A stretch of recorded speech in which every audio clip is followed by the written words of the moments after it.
2020 was unique, to say the least. And it was fluid. It was every day things were changing and we were finding out new information about this virus. This pandemic being unique in that it hit the whole world.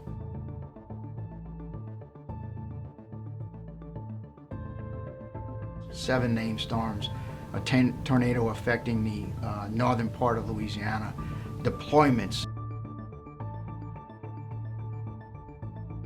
We just really haven't had a break. You know, we've gone from the pandemic to the all hazards, and this has been a kind of a record season.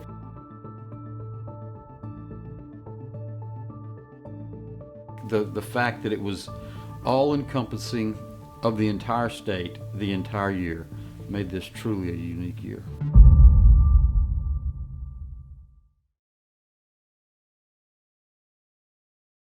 Louisiana Department of Health confirmed the first presumptive positive case of COVID-19, commonly called coronavirus, in the state of Louisiana. There were so many things that were just unknown about this virus. And how was it actually, just jumping from patient to patient. Probably the only difference is really the threat that we're facing. We're facing a viral threat versus, weather threat, which is most of the responses we do in Louisiana. But the one thing that remains the same is our support to our sister state agencies and our support to the citizens of Louisiana. Around March, we were struck with the COVID-19, and we had actually several lines of effort that were going on. I was called to GOSEP, essentially to be an L&O to the State Fire Marshal's office with respect to it was called the Adaptive Response Working Group. Sergeant Major Mula, General Parker, myself, and several others worked with state agencies to help them develop guidance and criteria for essentially scaling back and shutting down. So with the testing sites, the community-based testing sites are where we initially got started in terms of COVID testing. And they originated in Orleans Parish at UNO and at Armstrong Park. After those three sites, we started some sites in Lafayette, and then it just kind of blossomed. And so I think we got up to about 24 different sites. Today, the Louisiana National Guard activated nearly 400 soldiers and airmen as directed orders from Governor Edwards to assist with the COVID-19 outbreak in Jefferson Parish. We're used to mobilizing our soldiers. We're used to protecting the citizens of Louisiana. In addition to COVID, which was affecting us from a global perspective, managing that had its own challenges. We were getting word that at a certain point in time that the hospitals were going to become overwhelmed, and we need to figure out a plan, and we need to figure out one quickly, what we would do with an overflow of patients. Those forces under the president to come and support us. So we actually received about 60 Navy sailors. Having a dual status commander has been part of our all hazards plan for many, many years, but this was the actual first time we executed the mission. For the entire year, essentially, we had airmen activated for all aspects of the COVID fight. We had a lot of our medical personnel at COVID testing sites. We also had airmen that were backfilling the volunteers at food banks. That was something that the governor wanted early on, and we were able to provide forces. A lot of those teams went through a mission change. So we changed them into what we call distribution teams or hotshot teams.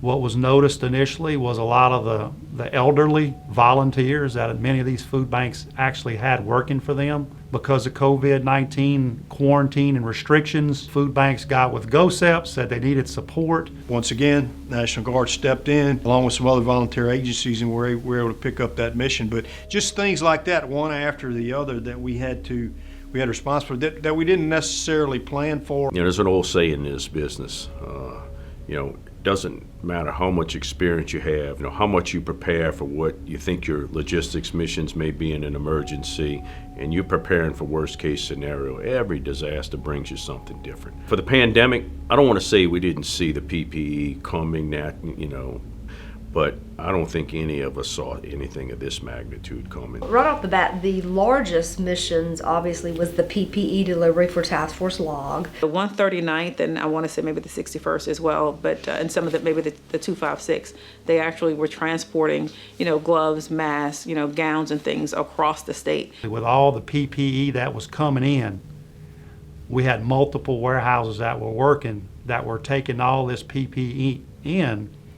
Through the state police and the National Guard, we coordinated efforts to get the state police warehouse here, the Department of Agriculture warehouse, which is a couple of blocks from here. And so all that stuff was coming in here night and day. And as soon as we were getting here and getting it inventoried and in the system, National Guard soldiers and airmen were driving rental trucks to places, to hospitals, to clinics. It boggles the mind that all these things were happening.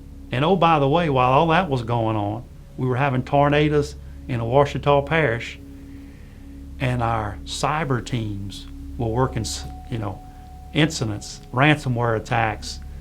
I think we had 17 of them in 2020. It seems that Louisiana has been at the forefront of needing to respond in the number of agencies that have been under attack, whether it's through ransomware or other. We have gained a reputation as a state that is well versed in this environment. In fact, other states are reaching out to us and asking us about our playbooks and our tactics, techniques, and procedures on responding for cyber incidents. So in the Louisiana National Guard, we've had busy years with multiple emergencies. They typically run sequentially, not concurrently. We're kind of used to hurricanes and storms, so forth, but I've never seen, in my 31 years in wearing this uniform, I've never seen anything of the magnitude that we had in 2020.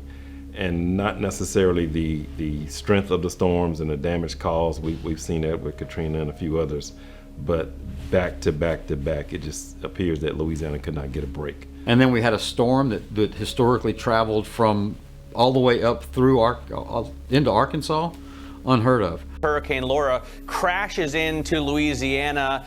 We've heard reports that winds are up to 150 miles per hour. That was 100% call out. And that hadn't been done in quite some time. Well, those soldiers and airmen may have been doing Task Force COVID, so we had to really revamp our plan immediately to do hurricanes at the same time. They were expecting a lot of floods for Hurricane Laura, but in fact the floods never came. But I'm a native of Lake Charles. In my 27, 28 years in the Louisiana Guard, I've never seen destruction like that was caused by Hurricane Laura. For search and rescue operations to take place, with it not being a flooding event, you don't require high water vehicles, you're not requiring your boat assets. We needed to clear routes in order to just assess the situation. We activated over 900 airmen in 24 hours. That was our task. We pushed those airmen out. We had bus drivers ready to go. That's one of our pre-scripted, pre-storm missions that we prepared for. So we had search and rescue bus, and then we have some unique elements as well to our response effort with our JTACs, being able to deliver imagery and help direct those route clearance teams. In addition to that, we have the JISC, so our 236 members have the ability to provide via satellite several different types of communications.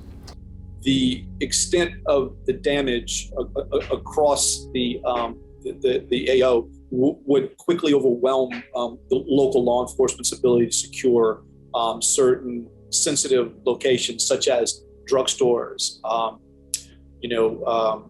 stores that sold weapons and ammunition, those types of locations. So in the Tri-Parish area, we've cleared about 1,211 miles of road, 295 miles increase from yesterday. On the security side, we've got 503 security out there, with the bulk of it here in Calcasieu. Was over at the pod site in DeQuincy. The soldiers were out there doing distribution. I walked up and I looked, and there was just traffic as far as you could see. Lines of vehicles waiting to get through. The soldiers were out there doing what they were expected to do and doing what they knew they had to do. The morale was up, aggressively working. They were planning ahead. They were very concerned about running out of the the items they had on site, the commodities, and so they were preparing for that. It just seemed like it was a well-oiled function that was going very good, and it was impressive. And they were dealing with COVID and everything else you had to deal with to go out and push toward Laura, and I think, in knowing some of these people at the time, they had family members that were sick with COVID, not knowing what they were going to get into with Laura and the other storms that hit Lake Charles area. We had people on those same missions that had lost family members, houses, all kind of stuff, and once again, they're still out there doing what they do. I think it definitely had a positive impact on the people, especially around Lake Charles. I mean, when you would go down the road and people are waving to you. Soldiers and the airmen are the heroes that's on ground. From commodity distribution, handing out MREs, water, ice, from the transportation units that's getting those commodities to the different sites. We did traffic control points, we did search and rescue. Unlike previous emergencies that with kind of a defined beginning, middle, and end point, most domestic responses are of a relatively temporary nature for the bulk of the forces. Obviously, there is ongoing planning, pre-planning, post, after action reports, and sometimes an enduring mission set, like depending on how devastated the area is. But for the majority of the unit, it's usually a start, middle, end, maybe a month or so. For this one, it's felt like we were continually being activated, reactivated, unactivated, sent home, getting guys rest, getting guys back in the fight as these storms rolled through town.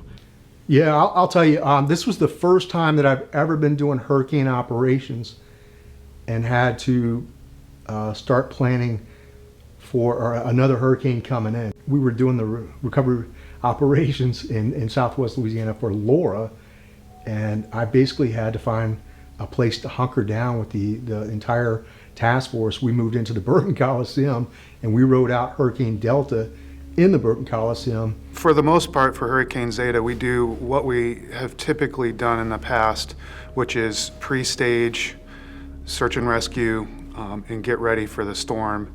And then following that, we get prepared to do route clearing with our CE debris clearing team, as well as respond with pods to distribute commodities to citizens in need.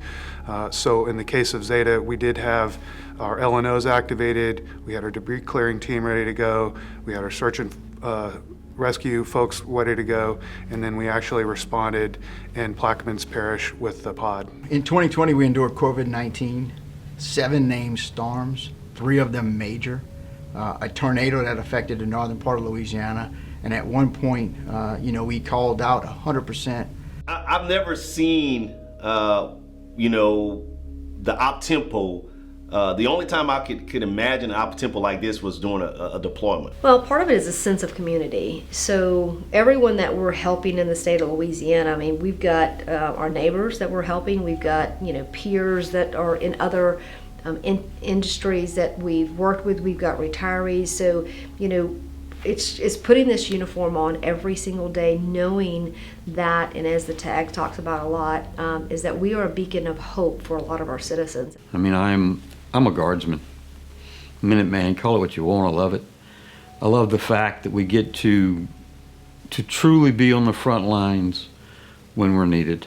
It makes me so proud each and every day, the way that our airmen handle these tremendous responsibilities, and the success of the wing is solely on them. And so I want to thank General Keith Waddell for his leadership and all of the work that's being done by the soldiers and the airmen of the Louisiana National Guard. I've always said, and I still say it, and I absolutely believe that we have the best in the business. The men and women of the National Guard have always been there. Being out there, seeing the heat and what you do to endure, and then leaving your families to go over and protect this country is just incredible. And I'd like to add my congratulations and thanks to the Adjutant General, General Waddell, again, for his leadership of one of the greatest National Guards in the United States of America, without a doubt. I think 2020 once again reaffirmed what I've always believed, that there's absolutely not a thing in the world that can be put in front of the Louisiana National Guard that we can't overcome. It's a remarkable institution. It has phenomenal people. It has a strength and a resiliency that is better than any organization that I know personally.